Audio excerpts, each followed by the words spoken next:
Okay, so thank you for coming to Shellabrate World Sea Turtle Day. And I know you guys know who I am. I'm Brigid Berger. I'm a Texas Master Naturalist with the Mid-Coast chapter, and I'm the coordinator of the Mid-Coast Sea Turtle Rescue. The Mid-Coast Sea Turtle Rescue is a program, one of the programs provided by San Antonio Bay Partnership. And to tell us just a smidgen about San Antonio Bay Partnership is the chairman, my husband, Alan Berger. Be quick.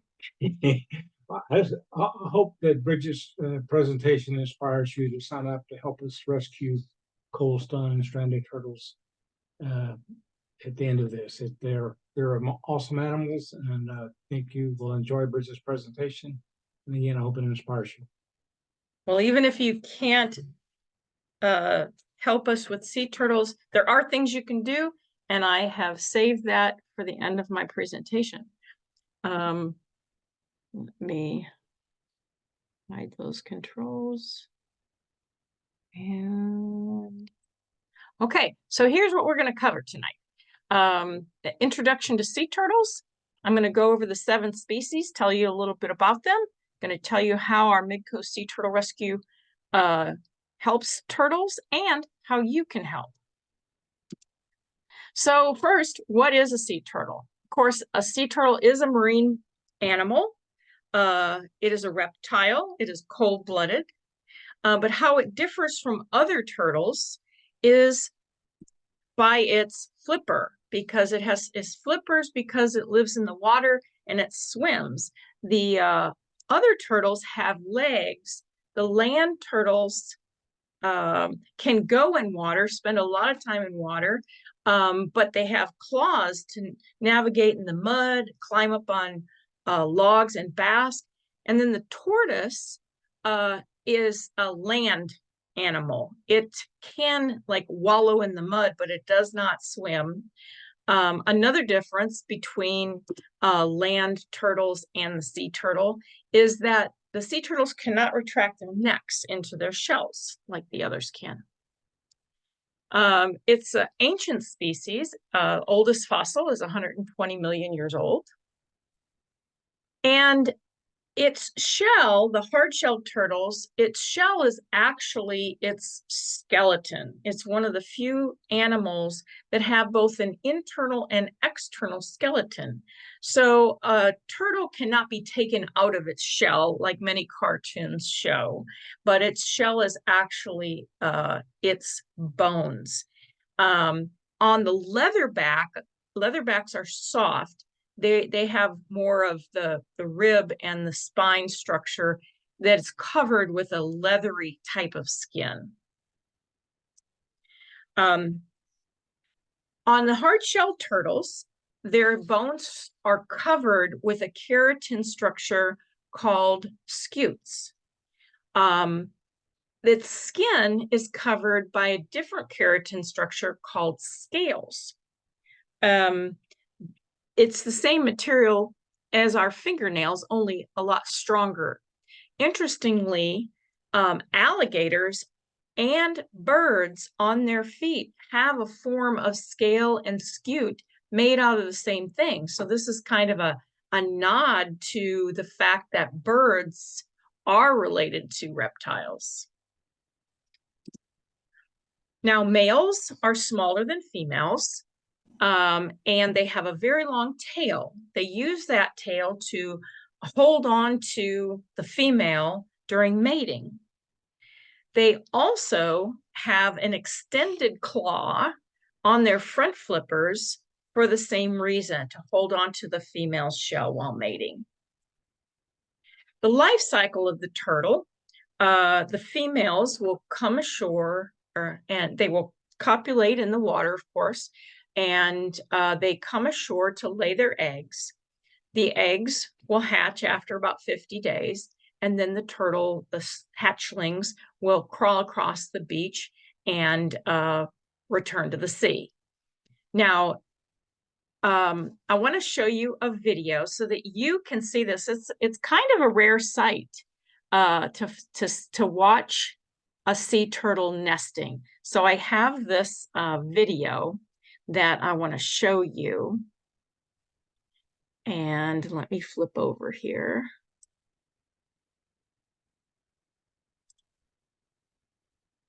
I want to. Can everybody see that? Somebody will do me the honor of saying yes or no. Yes. Yep, Yes, we I can can see see it. and hear it. Excellent, thank you.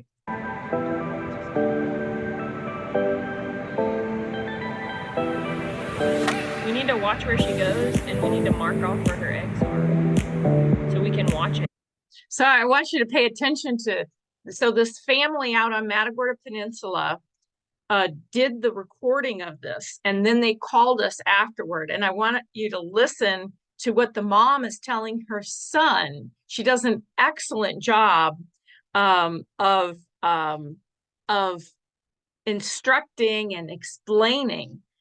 So I'm going to start it over just a little bit here. We need to watch where she goes, and we need to mark off where her eggs are so we can watch it. She lays them, and they hatch, and they go straight to the water as soon as they come out.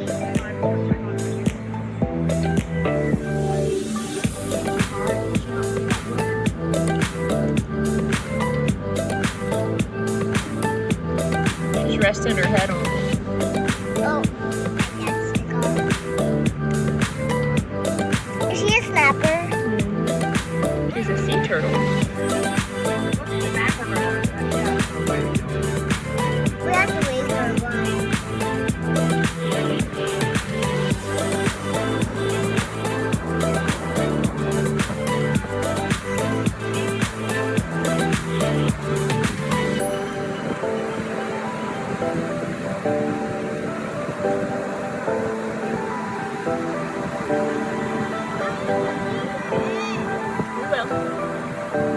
Good job, Mama.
Okay.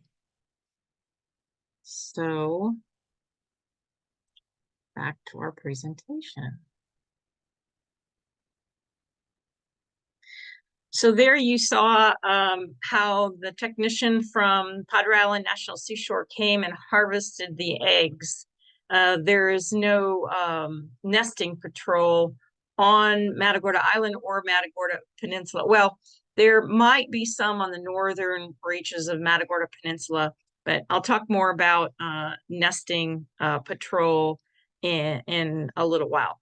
So if left in situ, meaning to hatch on their own, the hatchlings, they take about 50 days to incubate.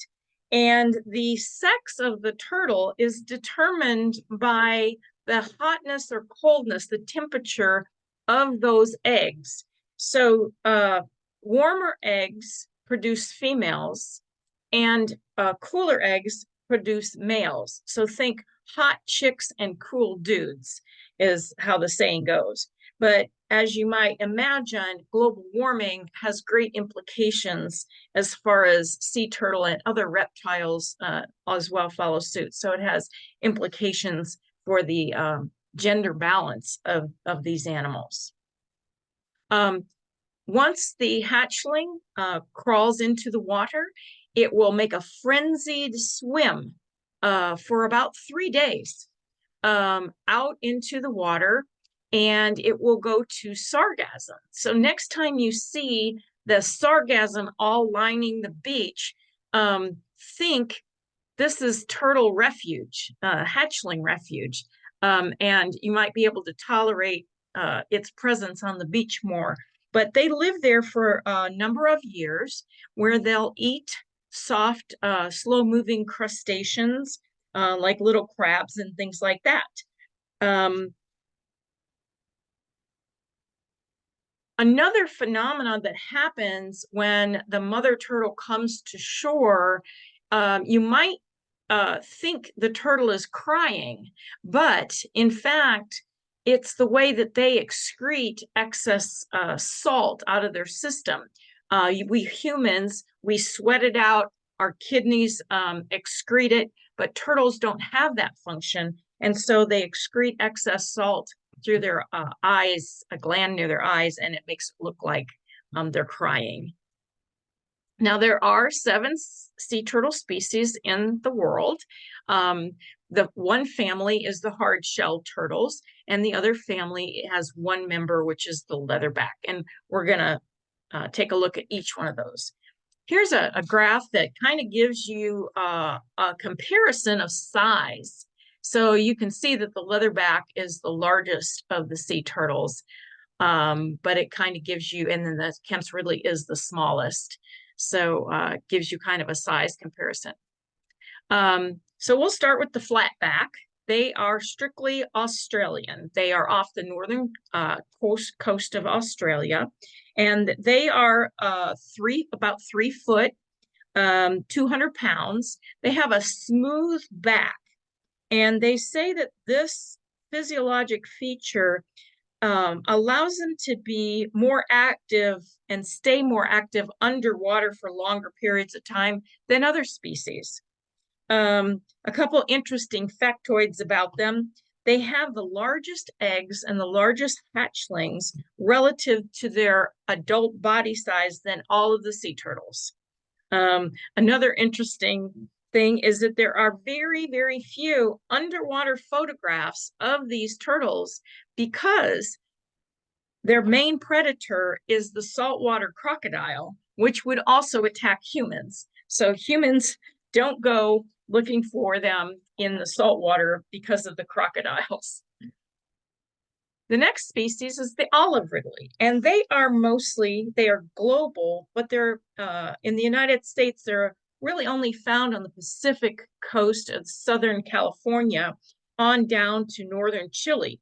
In the Atlantic Ocean, they're found in West Africa and South America. They're about 2.5 feet long, so they're smaller. They are daytime nesters, just like their cousins, the Kemp's Ridley. An interesting thing that they do is it's called an arrabada, which is Spanish for arrival. And when the conditions are right, when the winds are blowing strong, they will come ashore and nest in mass. Historically, these turtles have been predated by humans, valued for their food, for oil, and for leather. The meat itself is not considered very good. However, the eggs are. Now, most countries have made it illegal to collect the olive ridley's eggs, but these laws are rarely enforced. And one beach in Costa Rica, though, has implemented a harvest limit, much like we have redfish limits and trout limits and things like that. They've instituted a limit on egg harvest, and they consider this biologically sustainable and economically viable, but biologists and conservationists still think it's a threat. Interestingly, we have had one reported report of a olive ridley down at Matagorda Island, or I'm sorry, Mustang Island in 2019. Now, let me introduce you to this. This is the NOAA Sea Turtle Stranding and Salvage Network. That is the entity in which we report all of the stranded turtles, and that includes nesting turtles, injured turtles, dead turtles, and they keep a database, and they try to,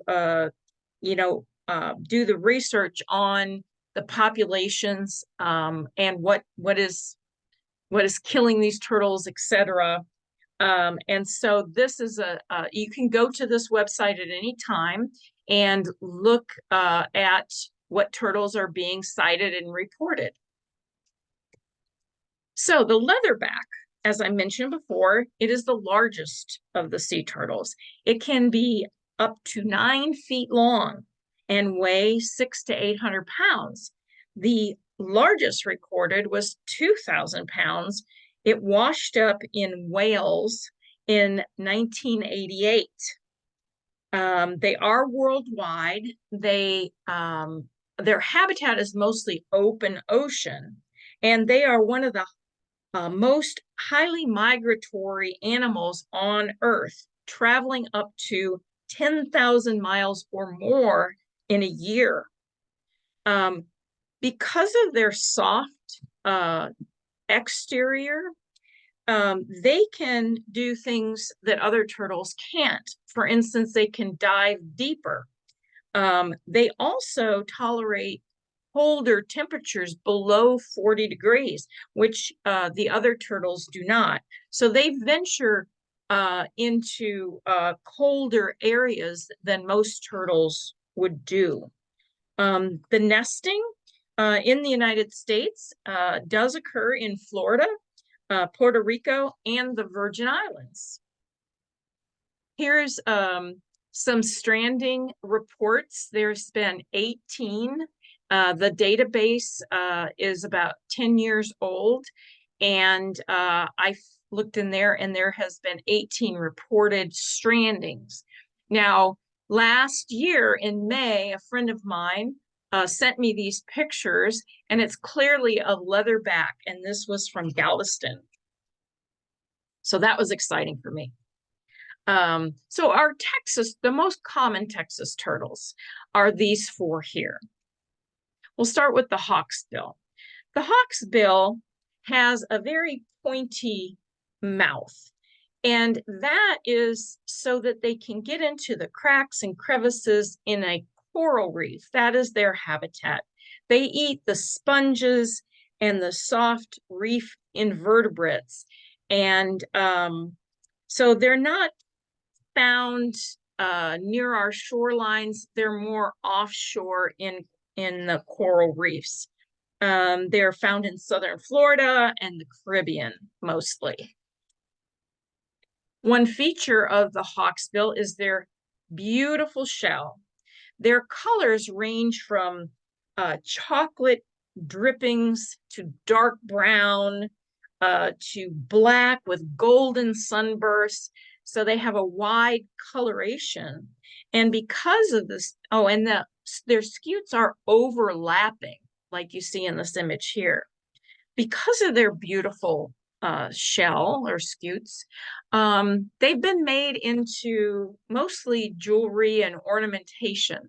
So in your travels, although it was called the Convention on International Trade, it's a worldwide commission that protected all turtle products. It made products illegal to put on the market. There are still individuals out there who are selling these products. So learn the difference here between imitation and real turtle shell, so that when you travel, you can avoid buying turtle products. Next is the loggerhead, and the loggerhead has a great big head. And they use that head to eat, they are carnivores. They eat other animals. So they have a very powerful jaw it crushes the shell. Here, this guy's eating a lobster, but they eat crabs and shellfish and mollusks. They are found worldwide. They nest in Florida primarily, but also Cuba and Mexico. There is a small but persistent presence of them nesting in Texas.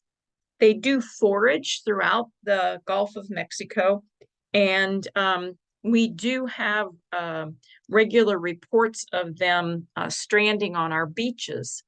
Another interesting thing about loggerheads is they're very tolerant of other animals clinging to them, and this is called epibiosis.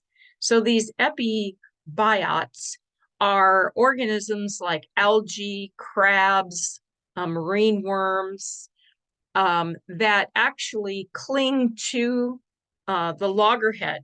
But that allows the opportunity for cleaner fish to come and create that symbiotic relationship between the cleaner fish and the turtle. So the cleaner fish get a meal and the turtle gets cleaned. Back in 2022, there was a huge spike in the number of strandings here in Texas. And you can see in this graph here how it more than doubled the number of strandings. And half of these turtles were found alive and were rehabilitated and released, but a good number of them perished. The only thing that they had in common really was that they were malnourished. And they named this chronic debilitation syndrome. Here you see this loggerhead. On the left, you see when they found him. He had an overabundance of barnacles growing on him because of his slowness, his debilitation. He was bloated. He was malnourished. His lab values were more off. But through rehabilitation, he was able to become healthy again. And they put a tracker on 5 of the turtles released in our mid-coast. They put the tracker, you can see that blue thing on its shell there. And so this turtle, along with 4 others, had transmitters on them through, I think they were released in the fall of that year. And so it was sometime that the trackers lasted until mid-spring or early summer. And you can see on the left-hand side how 4 of them kind of went south and stayed in that southern region. But our dear friend, the one I showed you the picture of, he headed north. And what else you can tell here is that during the cold spells, he actually moved, or Matt actually moved offshore to a deeper part of that shoreline. So it kind of confirms what we feel we know, or what the other research has shown, that when cold fronts come, turtles naturally do seek deeper water because it's warmer. So through this debilitation syndrome, they were able to have, it has a silver lining. They were able to do some research and learn things. So here's another video that I want to show you of one of those stranded turtles that we picked up. And go to my program again. And this one is rather quick. So.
So that's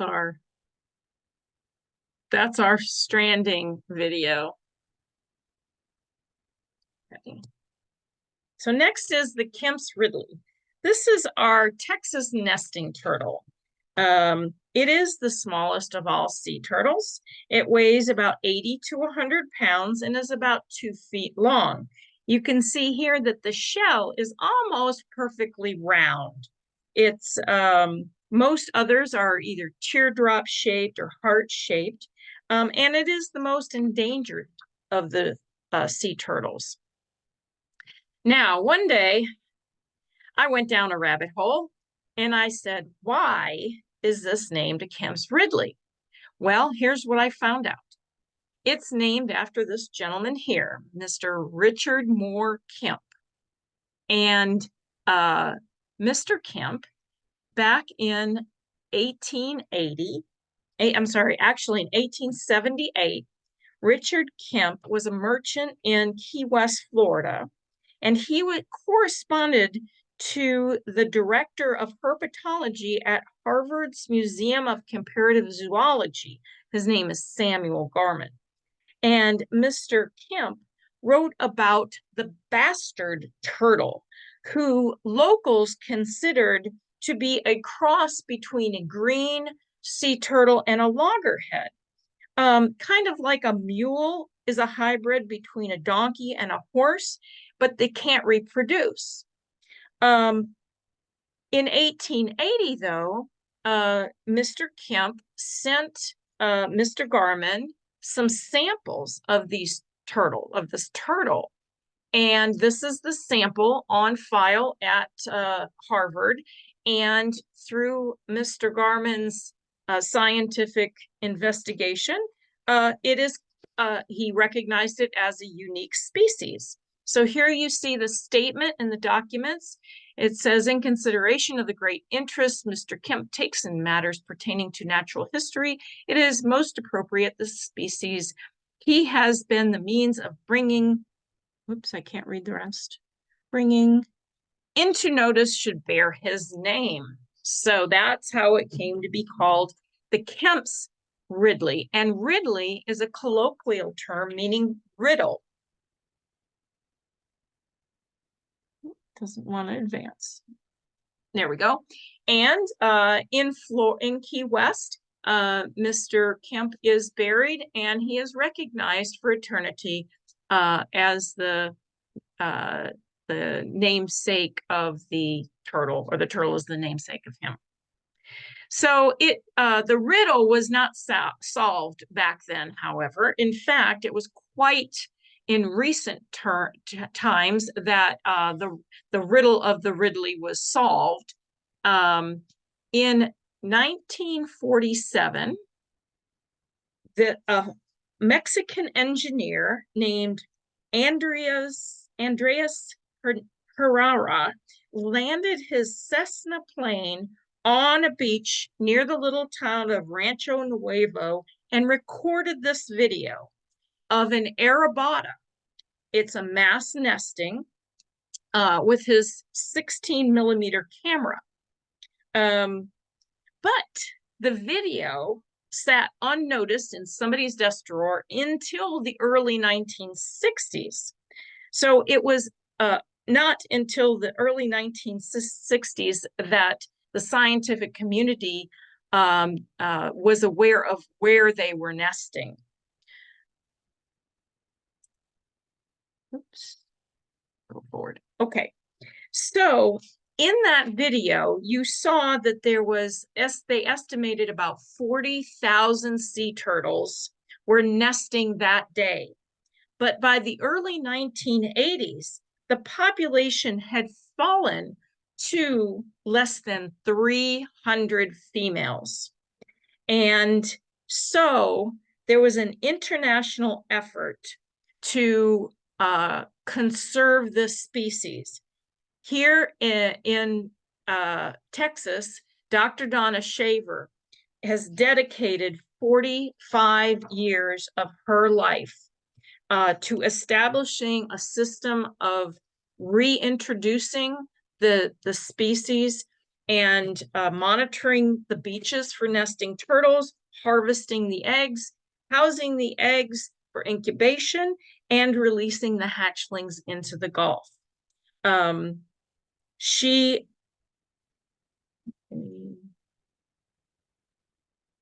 Here it gives you a little perspective. She established this secondary colony, knowing how vulnerable having all the turtle eggs in one basket per se down in Rancho Nuevo, it was vulnerable to, let's say a hurricane happened during nesting season, it could wipe out the entire population. So in Padre Island National Seashore, they started a Head Start program. If you want to read about it, oops, I have my slides out of order. There is the Padre Island National Seashore website has a great write-up about all the efforts that they did. But here you see some volunteers at the National Seashore. They monitor for the beaches. They patrol the beaches for the nesting turtles. They don't always find the turtle. They usually see the tracks, and then they dig up the eggs, they take them to incubation facility, and then they release them. That gives the turtles protection because there's many predators out there that would dig up the eggs.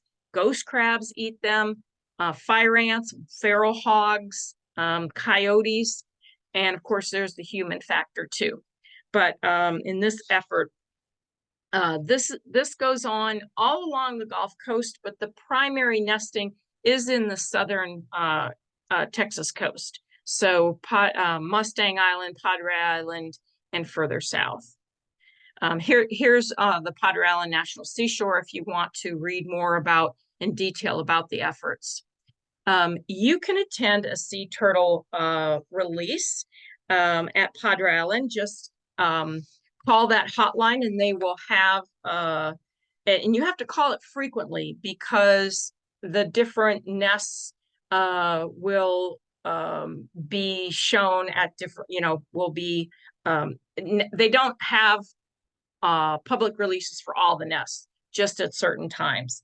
Now, the good news is just this morning, Dr. Shaver posted on her Facebook page that they had their first public release yesterday, and 1,600 people attended and watched the 311 hatchlings crawl across the beach. Now, as they crawl across the beach, this is how the females become imprinted to the magnetic energy of that beach. And then they will return to lay their own eggs there. And they call that the natal beach. So where the turtle was hatched and released, they will then return. And this has been successful. She had said on her Facebook post that this year's nesting so far has been a record-setting year of 383 nests so far, and we still have a month or more to go. So her conservation efforts are working. Now, the last turtle we're going to talk about is the green sea turtle. And the green is the most abundant sea turtle worldwide. It nests in over 80 countries, including a few here on the Texas coast, but primarily Florida. It does live in the coastal areas of 140 countries. The adult is the largest hard-shelled sea turtle. It gets up to 4.5 feet long and can weigh over 400 pounds. It has a distinguishing characteristic. You can see here in the picture, its head is fairly small.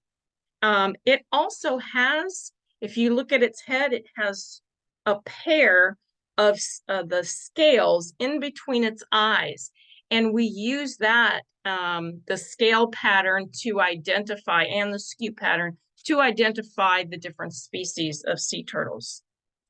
Now, the greens are called green, not because of the color of their shell, but because of the color of their fat.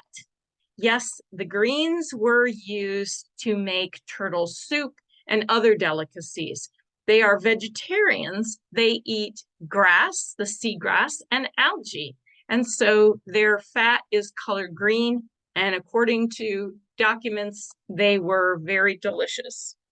Let's see. So they are herbivores. They eat the seagrass, which serves a very important ecologic function. It keeps the seagrass healthy. There was a controlled study done in the Bahamas that showed that the seagrass that was grazed by the sea turtles was healthier than the grass that wasn't grazed by the turtles. And we all know the important function that seagrass plays in our bays and estuaries. It not only provides food and habitat for marine species like redfish and crabs and shrimp and countless others, but it's also a very highly effective at sequestering carbon. In 2022, the EPA stated that seagrass meadows cover less than 1% of the ocean surface, but contribute to an estimated 10% of the annual carbon sequestration in the ocean. So it serves a very important ecologic function. And those green sea turtles are our gardeners, maintaining them.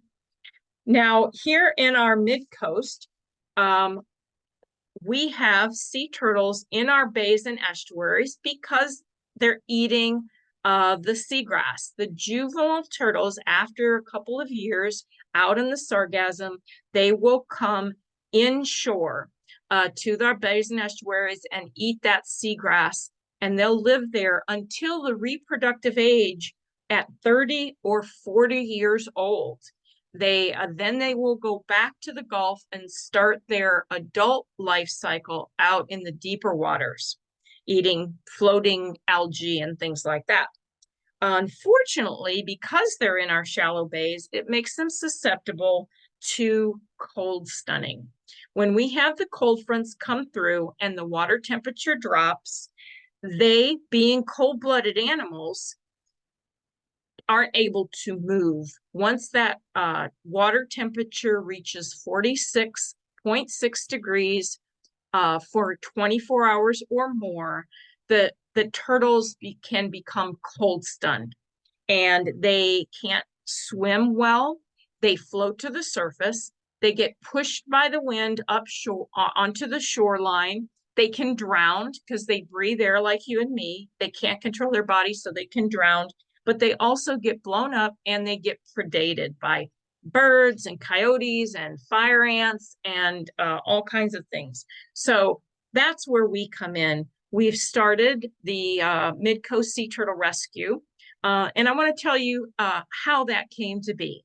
So I'm sure you remember Winter Storm Uri in 2021. Everybody froze. This is Galveston. I love this picture of the skier in Galveston, snow skier in Galveston. But during Winter Storm Uri, we had that severe cold front come through, and we went out to do the crab trap cleanup, and I found turtles all over the place. So I went back to this beach and I walked 2 miles and I found turtle after turtle after turtle, and I documented the size of each turtle and the GPS location of each. And in that 2-mile stretch along the backside of Matagorda Island, I found 140 dead sea turtles. I knew somebody needed to know this, so I reached out to various agencies, and I collaborated with Texas Parks and Wildlife Coastal Fisheries here in Port O'Connor. They were also doing fish kill surveys and documenting the turtles. Between our two numbers, we documented over 557 dead turtles from that one storm, just along Espiritu Santo and Matagorda, and San Antonio Bay there, which told us there was no rescue system. There was a gap along our coast No one was going out and helping these turtles during cold stunning events. So that's how we filled that gap, and we created the Mid-Coast Sea Turtle Rescue. Now, we do rescue and transport. We have no rehab facility here, so we transport those turtles down to the Texas State Aquarium Wildlife Rescue Center. They have an amazing organization. They have a large capacity to handle turtles. They are extremely well-oiled machine. They assess each turtle as it comes in. They dry dock some, like you see here, while others that are capable, they put directly into holding tanks. And then when the weather conditions are favorable, where the cold stunning event is past, they will release those turtles, and they release them into the Gulf. We also get to help do that. So some of our volunteers go back down to Corpus and they help release the turtles, which makes everything worthwhile. It is the frosting on the cake for us. Now, our Mid-Coast Sea Turtle Rescue, since its inception in 2022, we have recovered over 550 sea turtles. So we're doing pretty good. I was going to show you this. This one's about a 3-minute video, but this is our cold stunned turtle rescue video. So I want to share that with you. Let me bounce over here.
Okay.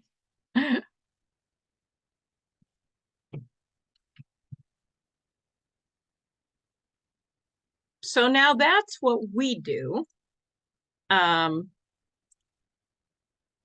We will close with what you can do. First and foremost, if you see a sea turtle on land or struggling in the water or a dead turtle, please report it to the Sea Turtle Hotline.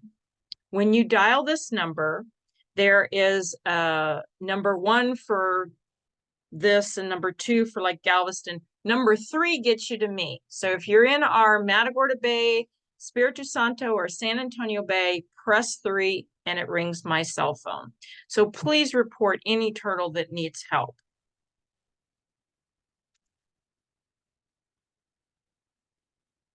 Now, an important thing that each of us can do is skip the plastic. Seriously, folks, it's getting way out of control, not only for turtles, but for human health as well. 1.1 million bottles are used every minute worldwide. Where do they go? Every plastic that's been produced is still in circulation. Nearly every, I was reading in our new Sierra Club magazine today about the possibility of bacteria dissolving plastics, and they quoted that that statement that most plastics that ever were produced since the 1950s are still around, either in landfills or broken down in our environment. So let's cut down. Here you see a turtle ingesting a plastic bag.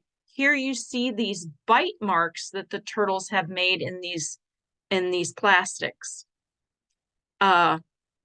San Antonio Bay Partnership participated in a trash-free golf event back in May.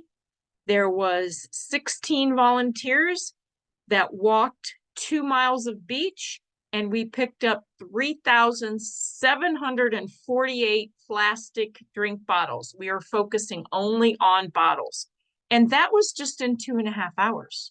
There's just a tremendous amount out there. The solution is not picking it up anymore. It's refusing it.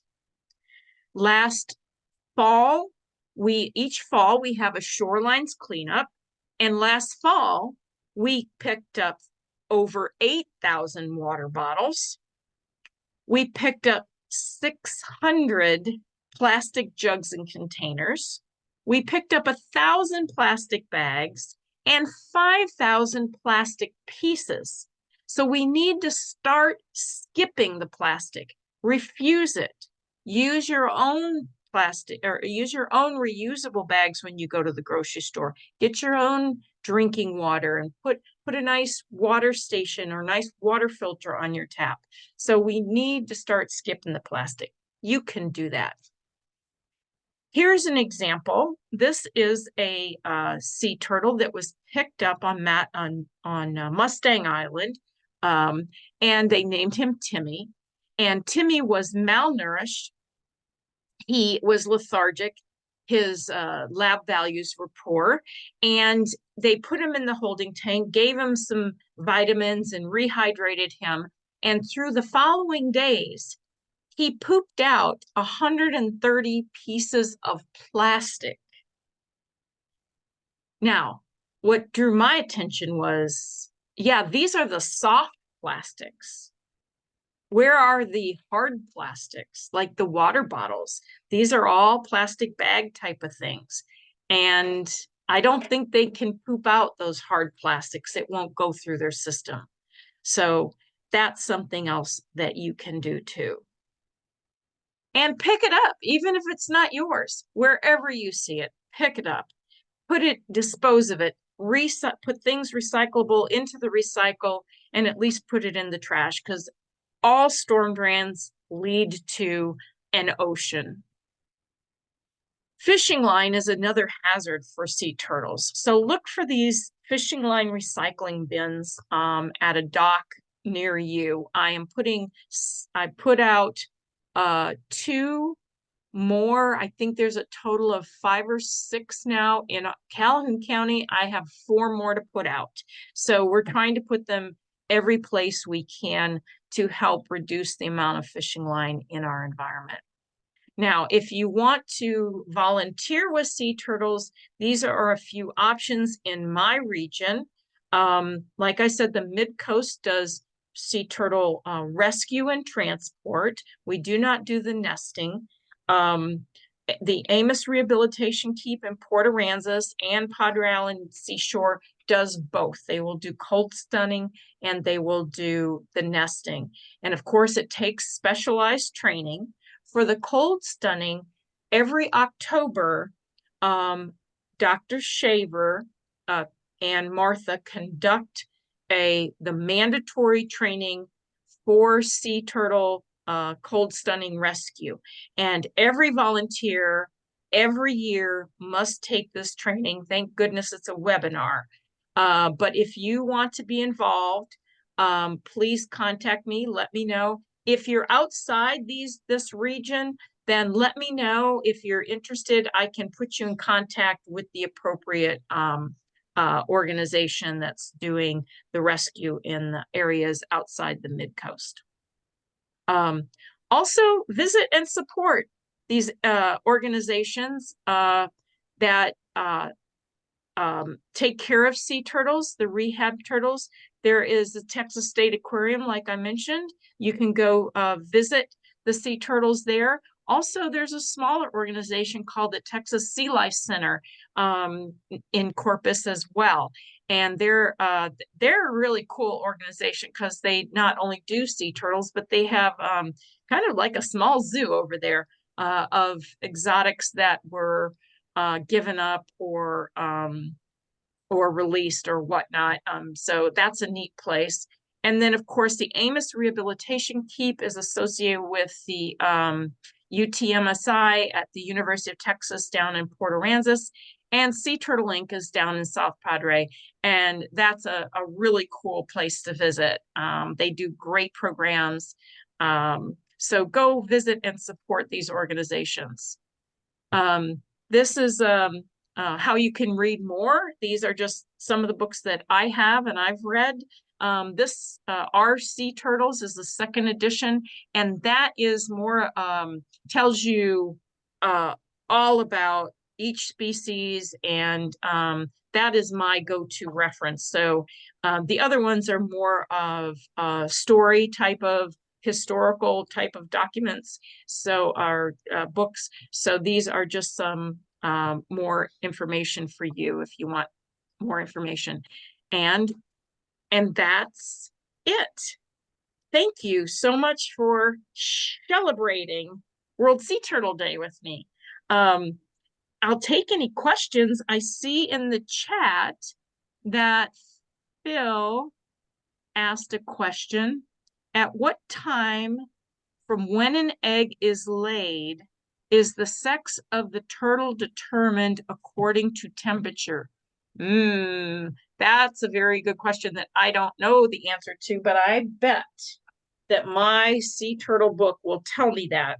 And I will look that up for you and let you know, but not sure. I do know that it takes 50 days to incubate most sea turtle eggs, but where in that process, I'm not sure. And how long does that egg need to stay at that temperature? I think there's a lot of factors in there, but they do say that with the warmer beaches, if the turtles, the eggs are left in situ, that most nests are going to be warmer and produce more females than males, which then is not a good situation because we still need the men. So let's see. Bobby Rankin says, noticed earlier that when you were doing a cold stunning rescue, naysayers were commenting. Yeah, what's all the fuss about? How do you respond to this? You know, when somebody has something negative to say about things I'm doing, I just don't respond. You know, I let them be. I don't like to rattle the cage. You know, they're gonna have, and probably nothing I say is gonna change their mind. So I just don't respond. Let them be, you know. So Steve says, nice job, fantastic, awesome. Shirley said she had the opportunity to do a rescue. Oh, you did? Oh, with the Houston Zoo. Hey, Shirley. So you guys can take yourself off microphone or off mute if you want to, you know, chime in. Patty Chatterson says, what else can I do if I don't have a boat? Well, if you have a enclosed vehicle, you can help deliver the turtles to the state aquarium if you're in our region. And you could also donate and support us. So honestly, you guys want to chime in, take yourselves off mute and put your cameras on. Love to hear what you have to say.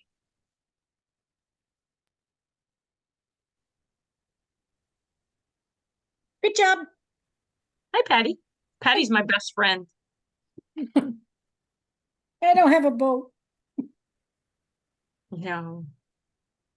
Okay. Well, Shirley, you're with the Houston Zoo? Oh, yes. Yes. Shirley, you tell us about your tattoo. Oh my gosh, yes. You might be able to see it here. Yes. I think Danae sent a picture to you. It really was so inspiring, just the training and the rescue, and seeing like how in like an emergency event, a lot of people just came together and supported this like cause. And that was like really touching. So thank you so much. Well, and see that's what makes this so amazing is yes, people come out of the woodwork to help, and then much like teaching, I think you don't often get to hear the results, long-term results that the impact teachers make. And so this is similar. I had no idea that you were affected so deeply, but to get a tattoo. Yeah. I mean, sea turtles were the reason why I started like 10 years ago, I think, on this conservation journey and into kind of educating myself over environmentalism and what I can do and how to kind of just support the cause because of a video I saw of a sea turtle just ingesting plastic straws and bags, and I was so impacted by that that kind of changed and kind of started me on this journey. And then this year I got to do that rescue, and I was like, whoa, like this is the whole reason why I started. Well, good. Well, if I have a cold stunning event, I'll definitely let you guys know. Yes. But if you want to be a trained volunteer, what we did was I have the authority to deputize people at the last minute, and that was the training that I gave you guys. But to become on the federal permit, you have to attend the training in October. So then we're good to go. If a cold stunning event happens, I don't have to stop what I'm doing and do that training. You'll be on the roster and you can come down and help. Yeah, that'd be really cool. And October is like just around the corner, so. Okay. Can I make a background comment? The Houston Zoo signed up and helped us pick up abandoned crab traps last year. And it so happened that it was a very cold day, and it was a cold stunning day as well. So they got recruited. Brigid yanked all the crab trap removers out and had to go and rescue turtles instead. But we ended up getting both, so it was a good day. I don't think anybody complained about that. No complaint. Yeah, I stole his volunteers from crab trapping to turtles. I mean, who doesn't love a turtle? Yeah, exactly. Well, I just have to say, Brigid and Alan, like even to some of the comments about like how to respond to naysayers, I think we're all called to leave no trace, right? Like humans we leave stuff everywhere, but I just want to call out both you and Alan are such wonderful stewards to remind us to not leave a trace, much less, yes, let's rescue turtles. Yes, let's, but leave no trace with traps, leave no trace with trash. I think we're all called to just take care of this place, not trash it, and I think you Here. both are wonderful examples to lead us in that education to change the world. Well, thank you, Ashley. Ashley is one of our board members, and she and her family, her husband and her son, they came out of the woodwork, 2 years ago during a cold stunning event, and came to my house. We deputized them, and they went out and rescued turtles. And then she became a board member. So it starts small, and then you get a passion for it. So, and we're grateful that you found room in your life to help us. Absolutely. Oh. Anybody else Brigid? have a comment? Yeah, Cindy. Brigid, do you have a call if there's, when it starts to happen, we can come? Because sometimes I'm just so dealing with what I've got, I don't realize I should be out there helping. Right. So the process is, if you want to become a volunteer, you need to let me know so I can put you on my distribution list and notify you when we have our training in October. Then you attend that webinar training and you'll be put on the federal permit. So then that list of volunteers I communicate with. There's Dr.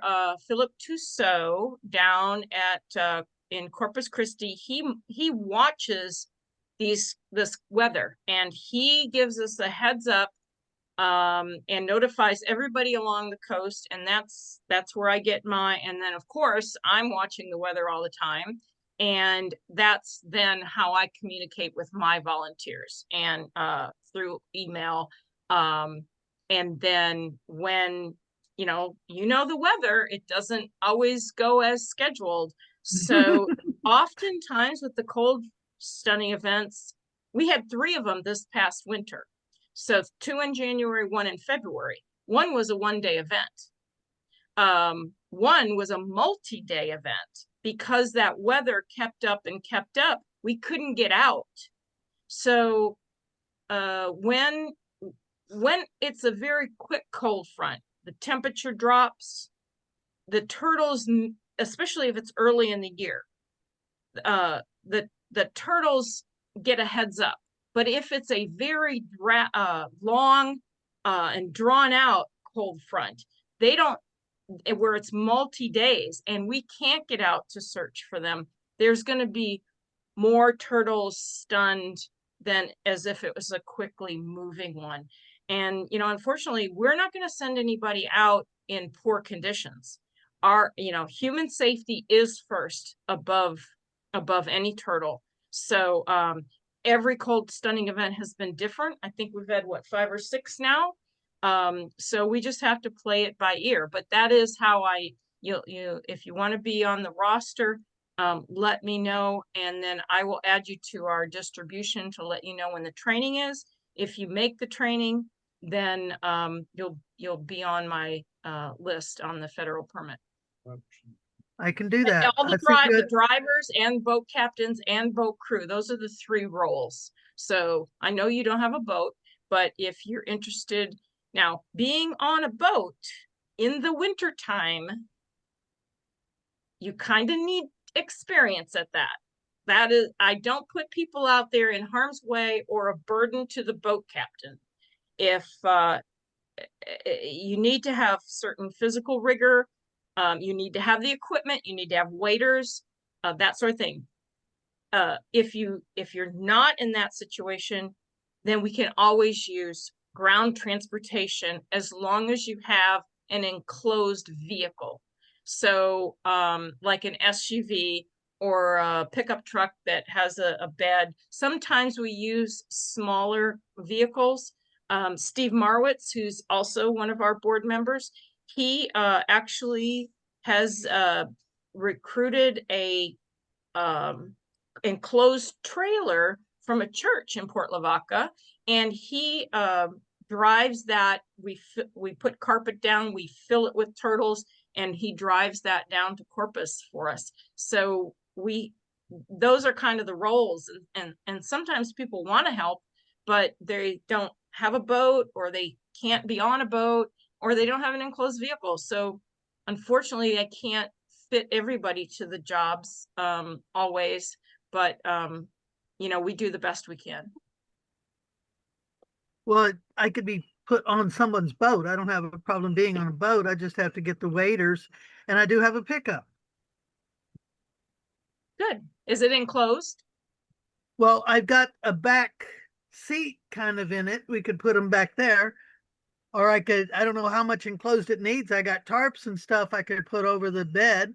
No, That it would has to be like a topper on the back. Yeah, Well, like an I do have, SUV or a permanent topper. like my back seats flip up and I could put some in that. Yeah, and sometimes we need that. When we have hundreds of turtles to transport, we use every vehicle we have. I put them in my Prius.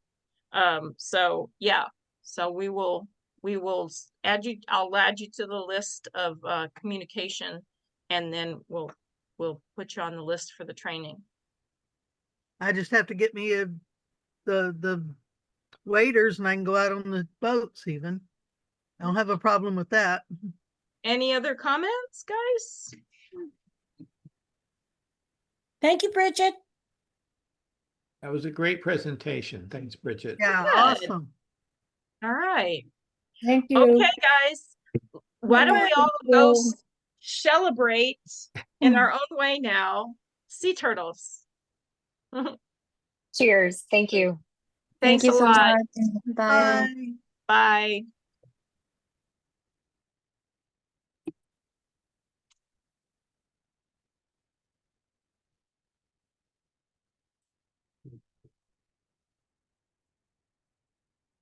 Where's the recording?